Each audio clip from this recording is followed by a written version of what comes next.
Paris is one of New Delhi's closest bilateral partners. French president Emmanuel Macron ने बड़ी important conversation की है जिसमें उन्होंने सीधा सीधा ये कह दिया है, उन्होंने कहा है जी कि जो भारत है it can not be a vessel state. Paris में अपने राजदूतों को संबोधित करते हुए मैक्रो ने ऐलान किया कि वे अगले महीने भारत आ रहे हैं। डोनाल्ड ट्रंप को क्या झटका लगा वो मैं आपको थोड़ा बता देता। कहता है ये वेसल नहीं बन सकते, ये कोई अमेरिका के गुलाम है। का टारगेट भी यही था कि मैं ज्यादा से ज्यादा टैरिफ्स लगाकर, इसके बावजूद अगर देखा जाए तो इंडिया स्टेप डाउन नहीं हुआ। और ऐसे वक्त में भारत और फ्रांस का एक साथ आना दुनिया को संदेश है कि वो अमेरिका पर अपनी निर्भरता कम कर रहे हैं। फिर उसने कहा कि मैं इंडिया के साथ मिलके अफ्रीका समिट करने जा रहा हूँ मई में, और मैं इंडिया भी जा रहा हूँ फरवरी के अंदर। डिवाइडेड में हमने कहा हमारी कौन मालिक साहब हमेशा तो नहीं रहेंगे ना।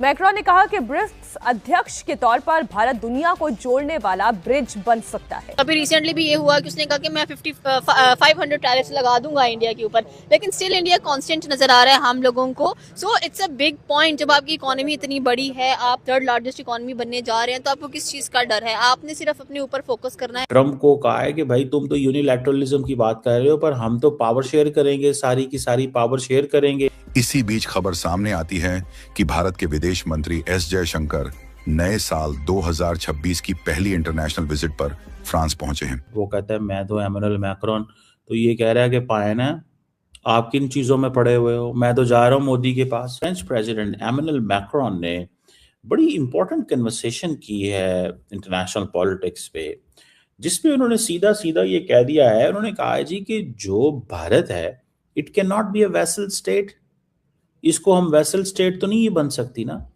और उसने सिर्फ ये नहीं कहा, उसने इसको थोड़ा सा इस अंदाज में कहा है कि भाई, और फिर उसने कहा मल्टीलैटरलिज्म इज इम्पोर्टेंट।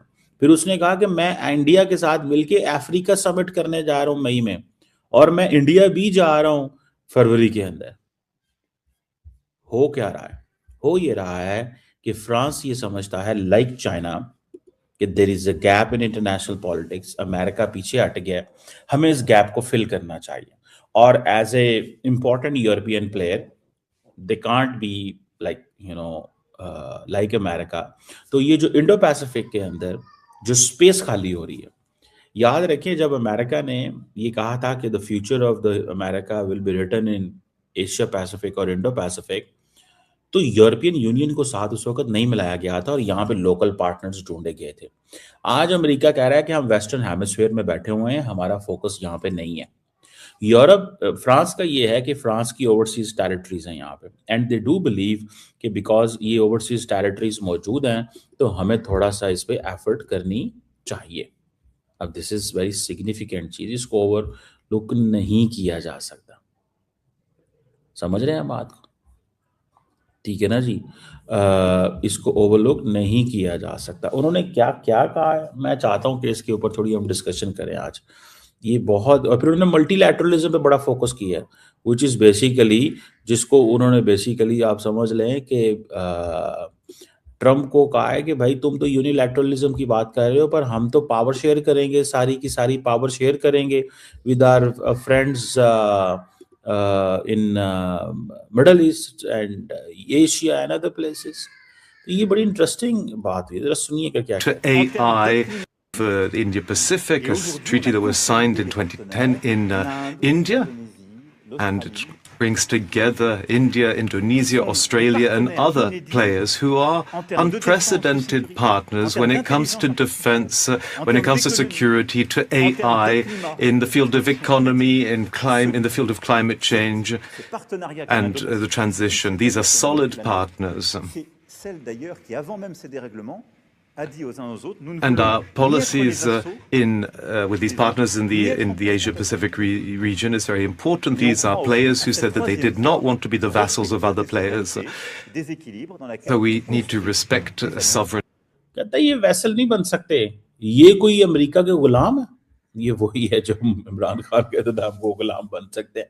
ठीक है, सो ये बड़ी उन्होंने पॉलिसी स्टेटमेंट दी है एमेनुअल मैक्रोन ने। ये इसको let's not ignore this, Emmanuel Macron के इस माइंडसेट को जो ये कह रहा है। ठीक है, और मैं तो इसको बहुत ज़्यादा देखता हूँ, बड़ा इसको, ये बड़ी इंपॉर्टेंट चीज़ है ये कुछ और भी बातें इन्होंने की हुई हैं। मैं चाहता हूं कि जरा मैं आई हैव व्यूड दिस कि इंडिया को देखिए, ऑब्वियसली फ्रेंच ये समझते हैं कि India has a capability.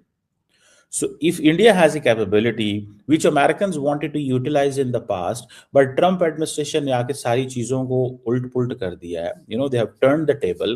Now वो जो है एक स्पेस है उसको फिल करना चाहिए. So they basically वो स्पेस को फिल कर रहे हैं, वो समझ रहे हैं, वो इस स्पेस को फिल कर रहे हैं. आप इस चीज को देखें, समझ रहे हैं जनाब. मुझे जाती तौर पे ये चीज नजर आ रही है और मैं इसको देख रहा हूं कि आप अगर इस चीज को नोट करें, सिर्फ इसी चीज को नोट करें, ठीक है ना जी, तो आपको पता चल जाएगा. मिसाल के तौर पे अब ये जरा सुनिएगा ये क्या कह रहे हैं. See what we have achieved. Last year we had a summit of artificial intelligence in Paris. The whole world came to see us here. We had Prime Minister Modi. Next month I'm going to be in India as well to follow up on our efforts. We've managed to create with India an international agreement which is at the heart of multilateralism, something that believes in innovation but also wishes to see fair regulation. So this is a success of our. वो कह रहे हैं diplomacy की बात कर रहे हैं. वो कहता है मैं तो एमेनुअल मैक्रोन, तो ये कह रहा है कि पायन है, आप किन चीजों में पड़े हुए हो, मैं तो जा रहा हूं मोदी के पास, मेरा तो मोदी यार है. मैंने आपको क्या बताया था, अगर आप मेरी भी एनालिसिस को आप अप्रिशिएट करेंगे, जब इंडिया ने बाइडेन को रिपब्लिक डे पे बुलाया और वेट करते रहे बहुत देर, अमेरिकन ने नो कर दिया और इंडिया ने प्रपोज किया था कि क्वाड समिट भी इंडिया में करवाते हैं, वो नहीं आए, तो किसको बुलाया गया था? फ्रांस को.